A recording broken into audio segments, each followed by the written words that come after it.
Imagine कीजिए आपकी पूरी लाइफ एक गलत केस में जेल में कट जाए और जब अदालत आखिरकार आपकी सजा हटा दे तो आपको सीधे इमिग्रेशन कस्टडी में ले लिया जाए। यही कहानी है सुब्रमण्यम वेदम की, एक ऐसे इंसान की जिसकी जिंदगी ने जस्टिस और इमिग्रेशन कानून के बीच की गहरी कॉम्प्लेक्सिटी को बेबाक तरीके से दिखाया है।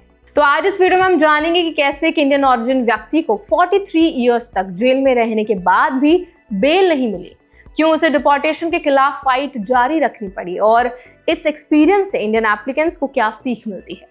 हम समझेंगे यूएस इमिग्रेशन रूल्स क्या कहते हैं, बेल और डिपोर्टेशन फाइट कैसे काम करती है और इंडियन नेशनल्स को इस तरह की स्थिति में कैसे सावधान और इन्फॉर्म्ड रहना चाहिए।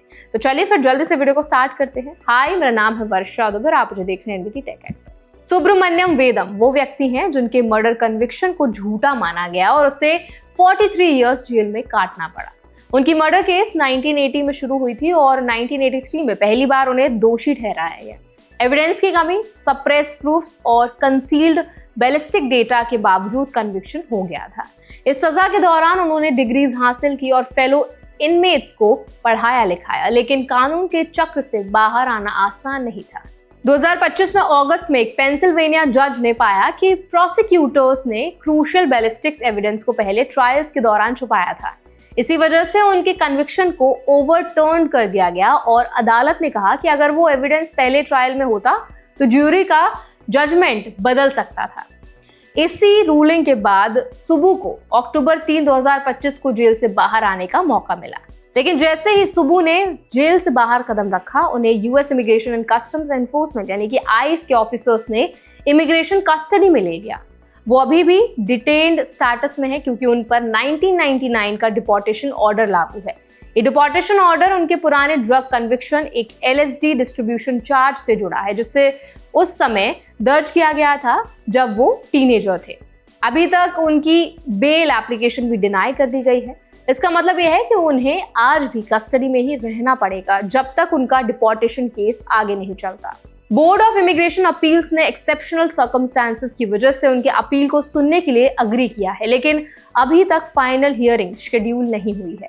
ये कहानी सिर्फ एक व्यक्ति के खिलाफ नहीं, ये दिखाती है कि यूएस के इमिग्रेशन और डिपोर्टेशन रूल्स कैसे काम करते हैं, खासकर जब कोई व्यक्ति लीगल रेजिडेंट रह चुका हो। सुबू 9 महीने की उम्र में इंडिया से यूएस आए थे और अपने पूरे एडल्ट लाइफ यहीं उन्होंने गुजारी थी। इमिग्रेशन एडवोकेट का कहना है कि वो अगर उनके ऊपर मर्डर कन्विक्शन नहीं होता तो वो शायद सिटीजनशिप तक हासिल कर लेते, पर डिकेड्स ओल्ड कन्विक्शन ने उनके यहाँ लीगल स्टेटस को उलझा दिया। लीगल एंगल से समझे तो यूएस इमिग्रेशन सिस्टम में डिपोर्टेशन ऑर्डर्स का उपयोग उन लोगों के खिलाफ किया जा सकता है जिनके ऊपर रिमूवल ऑर्डर्स पहले से मौजूद हों, चाहे उनकी कन्विक्शन ओवरटर्न क्यों ना हो। डिपोर्टेशन से लड़ने के लिए इंडिविजुअल्स को अपील करना, स्टे ऑफ रिमूवल रिक्वेस्ट करना या बोर्ड ऑफ इमिग्रेशन अपील्स के सामने अपने एक्सेप्शनल सर्कमस्टांसेस पेश करना पड़ता है।